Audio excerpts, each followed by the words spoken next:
মানেই মুখস্থ করতে হয়। আমাকে অনেক প্যারেন্টস ফোন দেয় যে, "স্যার ওর মুখস্থ বিদ্যা খুব উইক, এজন্য জীববিজ্ঞানে খুব খারাপ করতেছে।"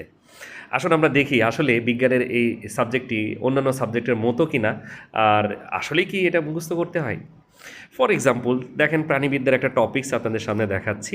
একটা স্টুডেন্ট যখন ১ম তার সেকেন্ড ইয়ার শুরু করে তখন নন কর্ডাটার এই বৈশিষ্ট্যগুলো তাকে পড়তে হয়।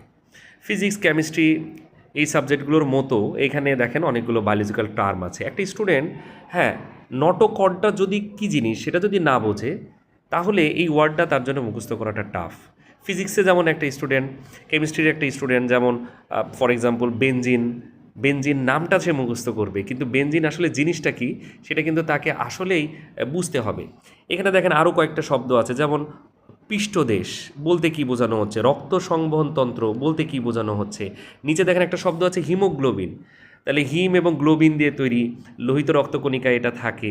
তারপরে পোর্টাল, পোর্টাল সিস্টেমটা কি এটা যদি টিচার ব্যাখ্যা না করে তাহলে সে এটা মুখস্থ করতে পারবে না।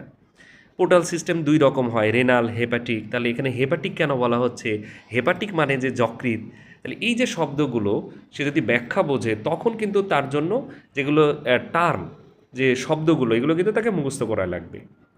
তো বিজ্ঞানের সব সাবজেক্টের মতো এখানেও ওই একই কথা প্রযোজ্য যে যদি বোঝে বেসিকটা তাহলে বাকিটা তার জন্য কিন্তু খুব ইজি। আশা করি আমরা বুঝতে পেরেছি যে জীববিজ্ঞান আসলে মুখস্থ করার বিষয়ই না শুধু, এখানে বোঝার পাশাপাশি দেন তথ্যগুলো আমরা খুব সহজেই মুখস্থ করতে পারবো। ধন্যবাদ ভিডিওটি দেখার জন্য।